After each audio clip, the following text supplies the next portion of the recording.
Let me do the dumb intro. Do we even need to have an intro, honestly? Welcome to Xander's Rants. Today we'll be talking about Battle Angel Alita, or Alita Battle Angel, as the Americans call it. And I am with my guest, Telly. Hello, everybody. To the 5 people who are listening to this. I doubt it. Probably one person. The one guy I know from Twitter. Hey, an audience is an audience, man. Alright, I guess we'll be talking about our general thoughts about it before we go into more spoiler territories.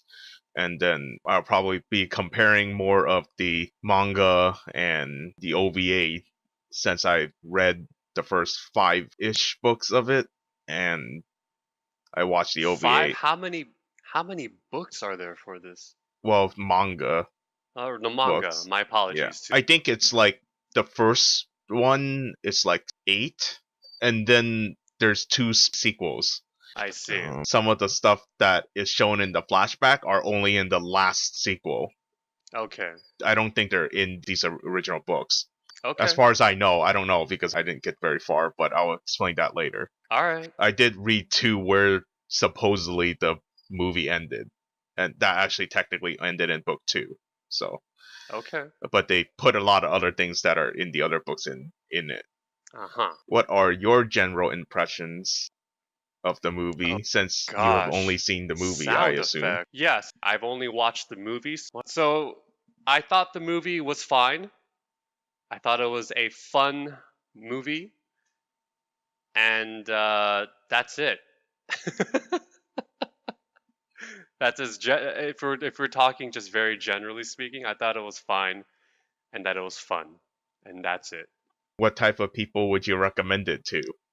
Honestly, this is the kind of movie that you would watch if you want to catch a matinee, and you just want to watch something that has visual eye candy and is just kind of it has fun actiony sequences and fun special effects sequences, and there's a typical kind of origin type story. Yeah, I think this is for everyone. Honestly, it's fun.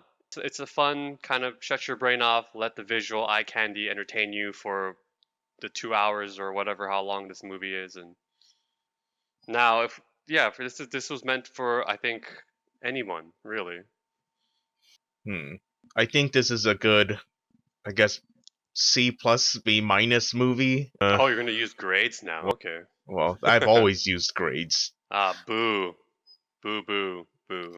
Yeah, I think even though I watched the movie first, I have seen like reviews of the OVA, but I never like watched it before I watched the movie. So I wanted my first impression to be the movie, so I don't have any preconceived notions. Huh? Watching the movie, it did feel like really cheesy things that Hollywood put in there. Well, this And was co-written by James Cameron and another writer. uh, So perhaps this is kind of their. If you wanna blame anyone for the cheesiness, I suppose you could point your finger at them. yeah, I mean, he did make Avatar and Titanic, This is true. so I believe the movie is very adequate, I Yes, hi. guess, Hello, story world. wise, Mm-hmm. and then the action is decent. It's not amazing, but is decent, and unlike a lot of modern things, you can tell what's going on. Although I do think that lately the movie's action has toned down the sporadic nature of things and have actually slowed things down. So it's not nearly as bad now than it was like 5 years ago. What was interesting, I think the action in this movie is pretty good, but it's not nearly as good as I thought it was going to be. Considering it's from an anime, like I thought there would be crazier stunts, crazier stuff that happens, but ironically, for the most part, it's actually fairly grounded. It's a little disappointing in that sense, but I guess in another sense, if you're just watching it and you don't care about anime, then it makes more sense that, oh yeah, however they're fighting makes sense for how they were fighting, and they didn't sacrifice coolness for story, I guess. But I feel like this is the movie that you probably should put more coolness in sacrifice of story, because the story isn't exactly amazing, but the story is like technically more important than the action in this movie, even though the actions, like I said, is actually pretty well done. So yeah, if you're someone that just wants to watch a movie and you like cool action fights, I would recommend this movie. Yeah, I think I agree with your breakdown. I suppose. Yeah, this is fun. This is not a movie that necessarily wants to say anything profound. It was a movie that was just meant to entertain. It was meant to be fun. Meant to see. It was meant for people to see really cool stuff on the screen. Like I said about having visual eye candy and all that. It's a movie to just kind of get away for 2 hours and watch cool stuff on the screen. I will say that, at least doing semi digging with it, I think this did influence a lot of other animes and stuff after it. But You mean like the manga, as far as like the history of science fiction storytelling? sort of, maybe not like directly this story, but just stuff that was coming out around that time. Seems like there wasn't that many of it, but I could be wrong. Without Well, saying too much in the non-spoiling section, it's a little hard. I meant it for more like I'll talk about it more later. well, when did the manga come out? I'm gonna guess you know that because Okay. I have no idea. I would have to look it up. Okay. It's in the 80s, but back Okay. the origin of how James Cameron got to this. From everything I heard, I haven't seen like interviews with him about it, so I'm not 100% on this. It's just Digibro and some of the other people that mentioned this, that James Cameron acquired the rights to make this film after he saw the OVA, and the Oh. OVA was in the 80s. But Okay. they put a lot of this film is very faithful to the OVA. Oh. Okay. But the OVA was 2 episodes, Mhm. 30-minute or so episodes, and I guess the fans of the mangas doesn't actually like some of the stuff they did with it. And surprisingly, this film is kind of a fusion of both the stuff that was in the manga and in the OVA. Cool. And then they added the dumb Hollywood dialogue in there that didn't exist. But but without spoiling it, that's all I can really say. One of the negative things I have with this movie, but this only really comes into effect if you care about them adapting things, is that the manga and the OVA, the look of it is very much in the lines of the 80s and 90s cyberpunk anime look. Okay. It's And very much like Trigon, Cowboy Bebop, like that kind of look. mhm. And for whatever reason, this movie decided to do Blade Runner 2099 and not the original Blade Runner, Oh. because the original Blade Runner would look closer to what it should look like rather than 2099, where there's this orange filter over everything, at least in the beginning parts of the movie. Yeah. And Matinee. one of the characters having like some weird futuristic bike thing that didn't exist in the manga or the anime. But yeah, it sort of turns up aesthetics. I think one of the guys I watched said that Hollywood has never been able to nail down the early 90s, late 80s cyberpunk anime aesthetics.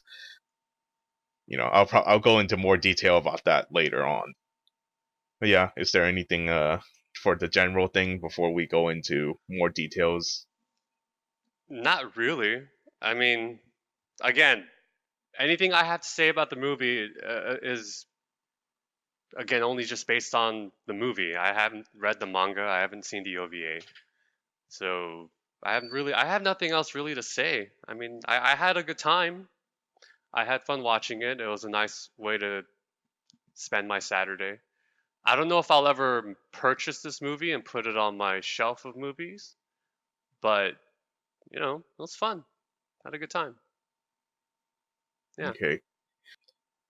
Going into spoiler territory, at least for you, is there any criticisms, any, I don't know, pros or cons or whatever it is I see. for you first because you only watched the movie before I Right. go into a deep dive of, everything else? Um, for a movie that's being marketed as from the minds of James Cameron and Robert Rodriguez, like it was just kind of ordinary. It felt ordinary to me. Yes, the special effects are grand and they're amazing, and all the technological elements of the movie that they kind of that are there, like the mocap and all that. Yeah, that stuff's amazing and all that, but the story isn't necessarily new as far as like the kind of structuring and all that. It's a very familiar type of story, and I'm at a when I well, I'm at a place where when I watch science fiction movies, I kind of want more than just like a hero's journey kind of story. I mean, this is not to rag on that kind of storytelling or anything, because it's effective and they're fun.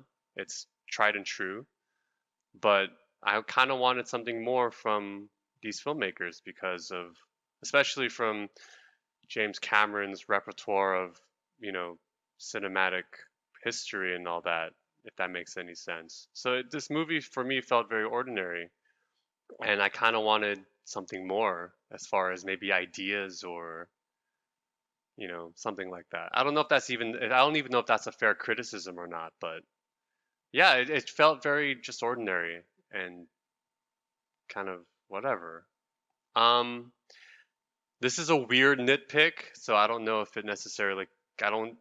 This is yeah. This is a weird nitpick, but I don't like the use of music in the movie. I think there's way too much of it. This kind of orchestral music that's kind of lingering in the background that's supposed to supplement whether if it's like scenes with Alita and the love interest character. Gosh, I forgot his name. My apologies. But moments like that where Alita will be having like one-on-ones with other characters, and there's just this music in the background, and to me, that's distracting. I particularly didn't enjoy that. I mean, I guess I understand. It's kind of like a throwback to like it felt like a throwback to like older movies where there'll be this kind of sound like music in the background. But I would have appreciated. I think this just says more about me how I don't like the use of music for dialogue scenes. I kind of like it when it's just quiet and it's just the ambiance of like the environment and the characters talking. So yeah, that's a strange nitpick and it's a little unjustified, but that's just my personal preference. I didn't really like the music, the use of music throughout the movie. Um, but yeah, other than that, yeah, this was just so ordinary, and I kind of wanted something a little more. But maybe all the good stuff will come in the later movies if like the sequels get greenlit because the movie did well financially, which I'm not sure of those numbers, but yeah, I mean that's really all I have to nitpick about. I mean, it was just whatever. Yeah. So, at least what's funny about your last comment, and I wouldn't even know about this. Well, it's only because I was listening to a podcast called Anime World Order. Apparently, they're the longest running podcast ever, and Okay. actually, it wasn't. He was just a guest on another podcast, Any Gamer, I think, and yeah, they were talking about Alita there. He noticed that the music is basically Robert Rodriguez's garage band or something along those lines. Like it's basically his band. Oh, his like so Robert Rodriguez composed the music. Yeah, according to him, I don't know this because Uh huh. I haven't seen that much of his movies, but Yeah, I mean, if there's okay, it's not that you bring that up. If there's anything to say about Robert Rodriguez's footprint, yeah, he's very much kind of like I do it myself kind of mentality, and it kind of makes sense. That makes sense. Uh, I'm sure he had a hand in like the editing and like and the music and all that. I don't know. Yeah, Yeah, so that makes sense. I yeah. get it. I think according to them, they're like they weren't sure how much he actually like did anything with the script because James Cameron probably just mostly wrote it or whatever with the other Yeah, guy. yeah, But yeah. I feel like yeah, the acting. I'm just like, oh my gosh, what is this? I guess it's Robert Rodriguez movie. You know, uh, you know, I don't know why I didn't think of this earlier, but only because you brought it up. Yeah, this felt like a Spy Kids movie, but for like an older audience because of like the action. Yeah, I think other people I've met said something along those lines as Yeah, well. yeah, It's just like yeah, it yeah, feels like Spy Kids acting, yeah. and they're probably shooting on a green screen like in Spy Kids. Well, yeah, of course. You know, For a uh, lot of that stuff, yeah, I wouldn't be surprised if there was a lot of green screen work. But which is why like this movie felt ordinary to me, kind of like a weird throwback as far as like the dialogue, how the dialogue feels, and how the music feels, and even just like the mannerisms of all the characters and how they kind of present themselves. There's something kind of childish about it. And maybe that's the intention. It was not meant to be this serious, hardcore science fiction type movie. It was kind of more, again, for like an open, like a more broader audience to introduce them to this kind of world, but have those kind of characters there as something familiar. I don't know if this is more like B movie schlockiness or not, because I know he's kind of into that style of like cinema and all that. But to me, again, it just felt ordinary. yeah, I think the issue with this movie mainly is that I wonder how much the PG-13 was hurting them. You know what? So I'm gonna go on a limb here and say that the manga is probably very violent, as typical with a lot of manga. There's probably a lot more kind of brutality going on. Am I correct in saying that? I'm Well, making a it's huge it's an assumption here. 80s anime. Okay. 80s anime is like Fist of the North Star. Yeah, yeah. Okay. It's they explode in blood and guts kind of All thing. right. All I right. mean, there's not nearly as much in this because it's tamer, Sure. but I Okay. So I am kind of on the right trail then. So this could have yes, potentially been a much more violent movie had they had maybe adapted it much more closer, or if they like as far as adapting from the pages of the manga to the screen when it comes to the action and the fight sequences and all that. yeah. So I So I yeah think now that we're getting into more of the differences between the different adaptations, so in the movie they set up, oh, he had a daughter. He gave this body, was his daughter's body, yeah gave it to her. The mom was also kind of there for some reason. In the OVA, I'm going to start with the OVA because the OVA is clearly the thing that James Cameron watched, mhm and they adapted that, but adding things from the manga to flesh it out more. mhm Because I thought that some of the stuff, or some of the really dumb, the sappy stuff, is James Cameron or whoever wrote it. yeah But some of the other things, you're like, oh, that's weird. Why did that happen? Oh, it's because it was actually in the manga.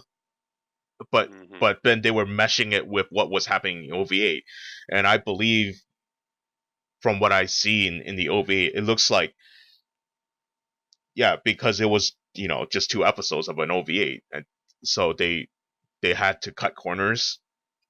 mhm They changed the story a little bit. They rearranged some things, made certain characters important and not important. In the manga, the professor did not have a wife. uh-huh She was not in it at all. So mhm so she was only in the OVA, I see. and this weird people taking control, or Mr. Evil bad guy taking control of the body to talk to people, that did not exist in any of these things. That was clearly made up for the film. Okay. You don't meet in the OVA. You never meet this guy. You never meet the the ultimate bad guy. Mm, And in the manga, you meet him after the stuff that happens in the movie, mm-hmm. which is probably why they wanted him, to shove him in this movie because of that. Sure. Feel like they could have done a way better way than just to make him control everybody. But although it's possible that happens later in the manga because I didn't read all of it. So yeah. So so in the manga, basically just to be short about it, basically the first two books is the events of the movie, and then it's Rollerball, Mm-hmm. and then after that happens, after the Rollerball stuff, this hasn't happened in the this will probably happen in the sequel to this movie if it actually comes to exist. It seems to be doing well in China, so maybe. I mean, that is the Uh, target market, so. yeah. So, and from what Digi was saying, people have told him that it actually gets more interesting later on. Kind of generic in the beginning, but later on it has more of the philosophical stuff. It has more stuff that influenced people apparently, but I don't know if that's 100% true because I haven't read through those stuff. Mm-hmm. Apparently, she like in the original ending, she like becomes a tree or something, but that was retconned. Mm. But like I said, in the movie, they technically only went through the first two books. But yeah, so it's really interesting that the OVA they buffed up Mr. Guy that fights her more than once. Mm. Like they buffed up his role or whatever. He's like, oh, telling the wife or whatever. That did not happen at all. He didn't get some upgrade from her like that. Mm. Basically, in the manga, he just he fought her the first time and he's destroyed her body. And then that's Mm. when the professor puts her into the new body, and then she fights him again underneath the what was it, the bounty hunter place. Oh yeah. Yeah, that's when she kills him. So she only fought him twice in the OVA. They met basically how they met in the movie, and then she doesn't actually get that new body. She just fights him basically instead of him smashing it and jumping into the underneath the tavern or whatever it is. They're just like, let's go fight somewhere else, and they fight in the junkyard, Mm-hmm. and then she just kills him there. The movie really beefed up his role for some reason. Because there wasn't an actual villain in the movie. That's why they Well, need to there have that was a kind of. villain. There were Well, four villains. That was the sure, but problem. like, yeah, but but of the four villains, only one was like a physical threat. Like, you know what I mean? So of course you need to like bump up the role of that villain because that's how you can start introducing physical conflict. Well, the thing is, the biggest thing that the movie did wrong is that they did a very disservice to the love interest. Oh, yeah. The love interest story in both in the OVA and in the manga was way better. He was a so in the manga when you meet him, you just meet him because she was like fighting some other people, and then I guess she got knocked really far away, and then she just like meets him and talks to him, and he kind of was like trying to protect her. And keep in mind that they look like they're like 14, 15. So that's what her mentality is. That's why she's like a 14, 15 year old and he's like that too, which makes way more sense in the story and not like this guy that looks like he's 27, you know, and acting like trying to date a 14-year-old Sure. is kind of weird. In both the OVA and in the manga, he didn't really have an interest in her. In the OV8, he meets her because he was fixing the professor's like windmill or something. So he was just that does happen in the manga, but that wasn't the first time he meets her. And then he's just like, "Oh, I'll take you to this secret place that's only in the OV8 as well." And it was just like some tall building. It wasn't like something amazing like where they went or whatever. They make that way more elaborate than it should have been. In the manga, when they first met, they were basically around in that area. She just climbed up some stairs and that was it. It's like they were already there basically at the her secret hiding space or whatever, which actually plays in a role in the story, unlike in the movie. In the manga, they walk somewhere else and they're like, he's like, what? There's all these dead bodies, and he didn't realize that she was the one that killed all of them. And then he immediately took out a crowbar and started trying to pry the guy's spine off. She's like, what the heck are you doing? He's like, man, they're just laying here. They're dead, man. You can fetch a good price for this. So it was already evident in the manga that, yeah, he's not a good guy. Mm-hmm. I think in the OVA, I don't think she knew about that. But yeah, they also toned that down, as you can tell in the movie. He was just like, oh, just steal your arm, I guess. In the manga and in the OVA, like, no, he was stealing people's spines. Mm-hmm. Because that's like an organic thing that they can't reproduce, so it sells a lot in the black market. He was a scroungy. Basically, he was Aladdin if Aladdin was a jerk. Like, he would be stealing and stuff, and then his obsession of going to the floating city, you find out later on that wasn't his obsession. It was his brother's obsession. And his brother's wife is raising him, and then his brother made like a balloon, or he was gonna like just see where it is, and then the day he was gonna do that, his brother ends up dead, and they were like burning like the balloon, and then it was obvious to him that his wife betrayed him. Basically, he basically never wanted to see her again, even though she was like, kind of trying to protect them. So that sets up obviously him just not caring and distrust, and then he just wanted to fulfill his brother's dream. Like, this is way more interesting. I don't know why they. I guess because it's the PG audience, I guess. So, Well, and we did you have to want to make be? him likable. Yeah, there's that element. Also, time. In order to kind of develop that kind of character arc, Well, you can't do it in a. everything I said was in the OVA, Mm-hmm. in the hour OVA. So they did have enough time to do it. None of those people he interacted with were real characters.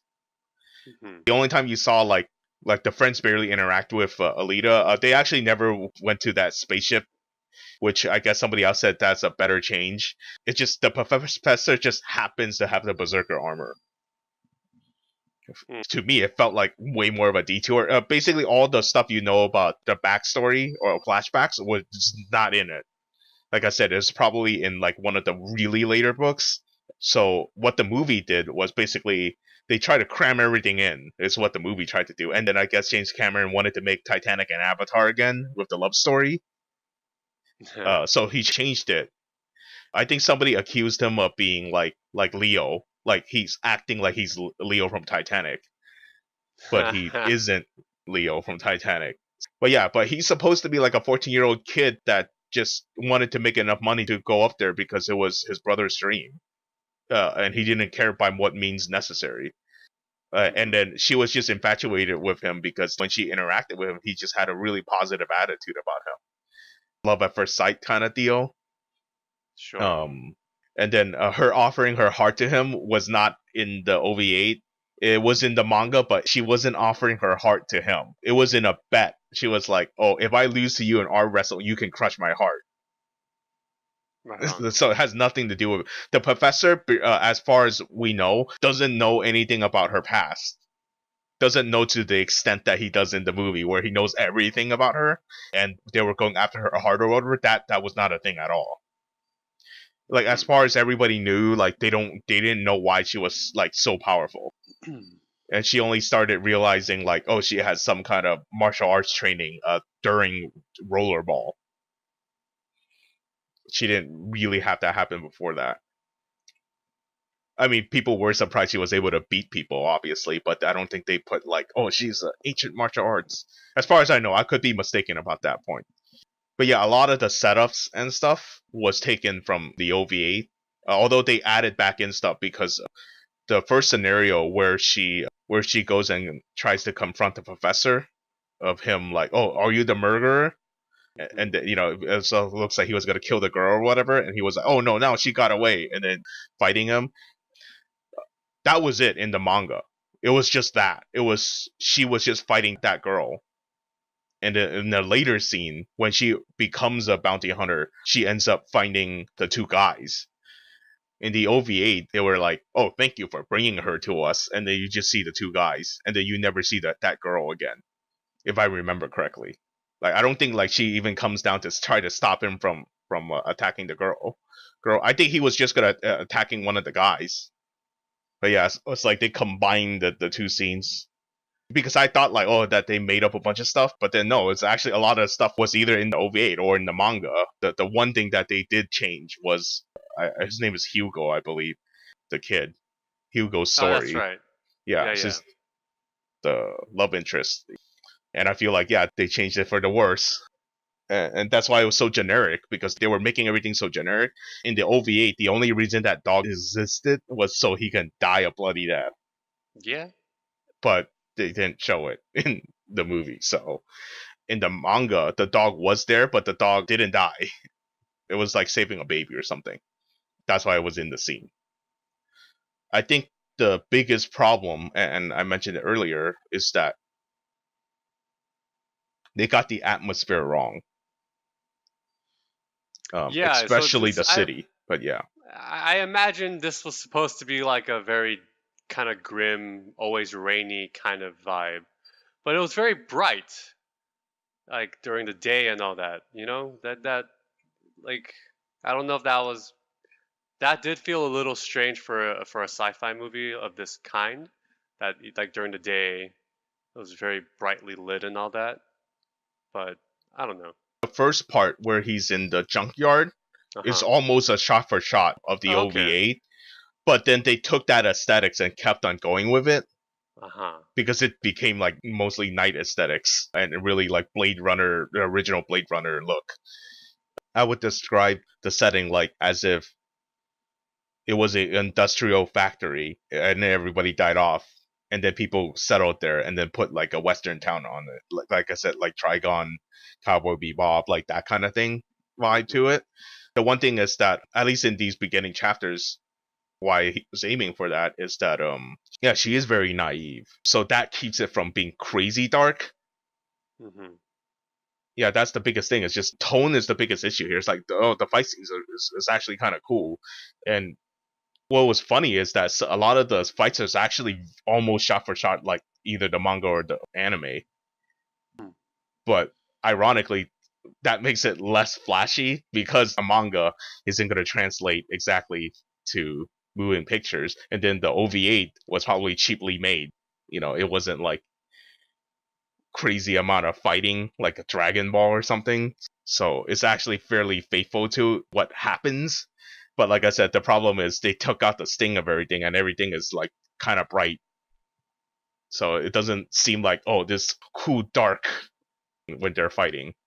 I wish they were able to make it way more like the manga, I guess, or You the, know, the they could anime. have totally gone the route of streaming and just make this into like a 10-part series.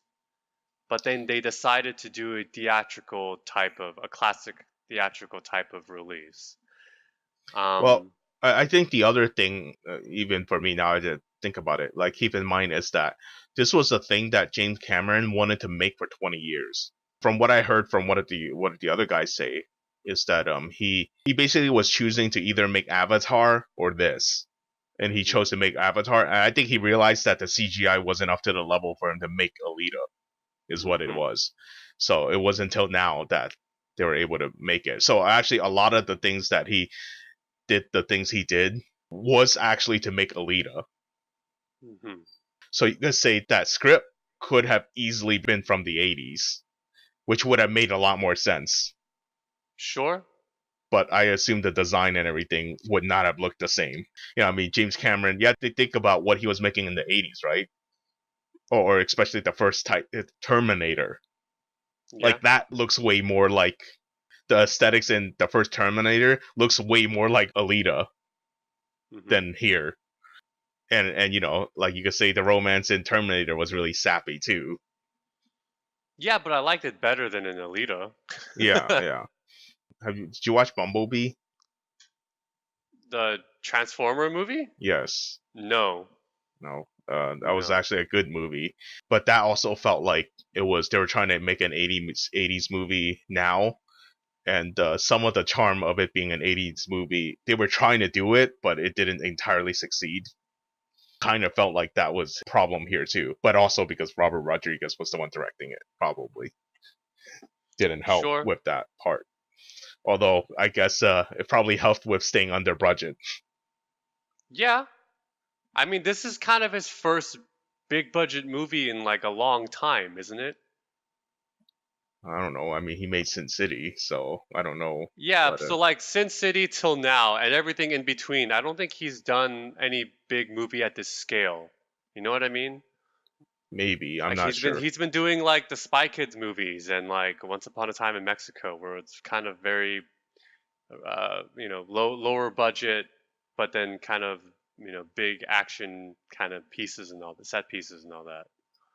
Yeah, Um, yeah, yeah. Now that I think about it, the way that the action plays out is actually not that dissimilar to like El Mariachi or that type of thing, where people can realistically actually do these moves. sure. And like yeah, I'm not. I hope I don't come across as that as either. I still enjoyed the movie. Yeah, I go so I had fun yeah. I think for the and most part, I like the movie.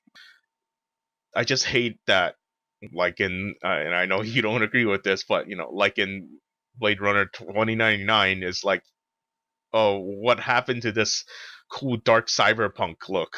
It's for whatever reason they just don't want to do that right now. hmm. I don't know. Is there anything else? Um, regarding Alita, not really. This was the first. That was the first movie I watched for 2019, and it was a good start. It was fun. I had a good time, and it was cool to watch. And in that sense, the movie kind of succeeded for me. For myself personally, I think a movie is really special to me if I end up buying it, like and like on Blu-ray or something. And for me, I don't think that'll be the case for me here.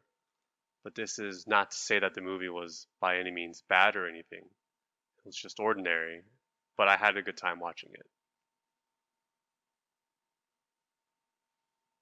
And that's really it for me. Yeah. Yeah, exactly. That's the correct that's the correct feel I have for this movie. Yeah. Yeah. I think reading the manga and even watching the OVA. Oh, that's I forgot about it. You saying that? Oh yeah, they had to beef up that guy or whatever. Yeah. The guy that ends up beating Hugo up or whatever, Mhm. or going after him in the bounty thing. That one bounty hunter with the who was you mean the bad guy from Deadpool? I mean, that character was in it, and I guess depending on which version you're watching. So in the OVA, so I think in the OVA, what happens is that the guy that ends up framing him is a completely rando character Mhm. that has a sword. It Oh, could that yeah. it could have been him, but he wasn't really introduced in that way. Basically, when Alita catches up with Hugo and then talks to him, this is when he tells his backstory to her about why he wants to go to the city and his brother and stuff. And then the bounty hunter that killed his brother is basically the guy that comes after him. And then she ends up having a fight with him. It was like raining and thunder was happening, and then she ends up conducting electricity that lightning will just strike at him because his blades were like too much for her or something.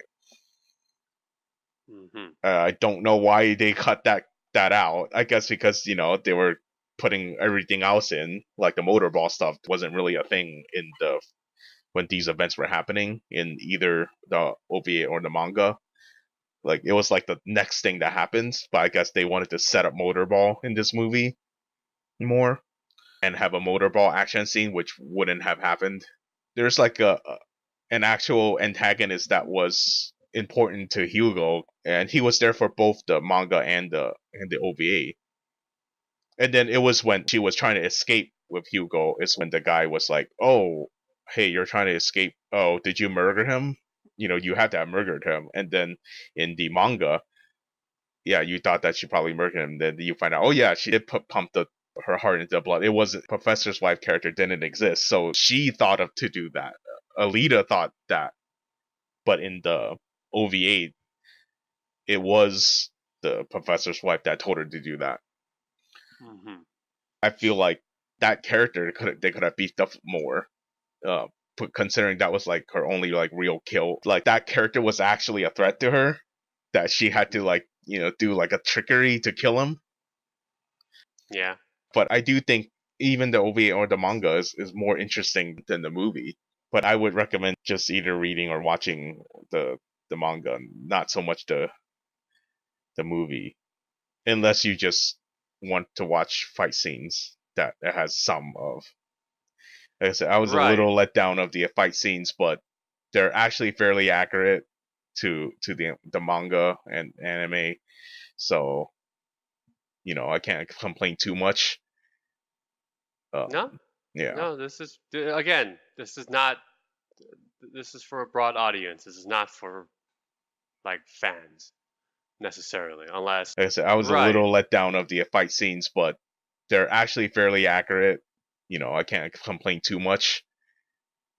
No. Um, in either cases, she did not get that blade from him. I Hmm. thought that was really weird that she just stole his sword and that was it. No, that blade was made in the motor ball. So that blade did not appear at all in the OVA, but in the motor ball sequence, her sponsor or whatever, like they ended up like making her that sword, and that sword looks way cooler in the manga, and it shows up later, and they added it's almost like a butterfly knife. It's like a giant butterfly knife, which is kind of cool. And according to this sword YouTube guy that talks about sword accuracy and stuff, he's like, yeah, this blade that she uses in the manga looks way more what an actual blade should be to be able to cut things, and not the blade in the movie that looks really weird.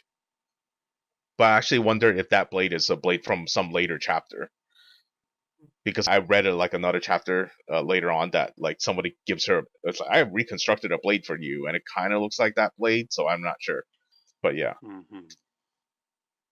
Yeah. Well, I got nothing else. You got anything else you want to add? I don't think so. Cool. All right. Well, viewers, you guys can decide whether or not you want to invest your 2 hours into this movie. I enjoyed it. I thought it was fun. It's a nice way to kill 2 hours. And but that's that. That's it though. Nothing necessarily special or profound. Just kind of fun. Yeah. And I would say if you just wanted to watch something for fun or whatever, then you can watch the movie. But if you actually cared about anime and stuff, I would say yeah, either watch the OVA or the manga, or read the manga. I think they're way better told in either of those cases. But definitely the manga is way better told. As far as I read, it's not like anything amazing. Yeah. So I'll stop it now. Well, you're not going to sign us off officially? You're not going Nope, to. I'm just.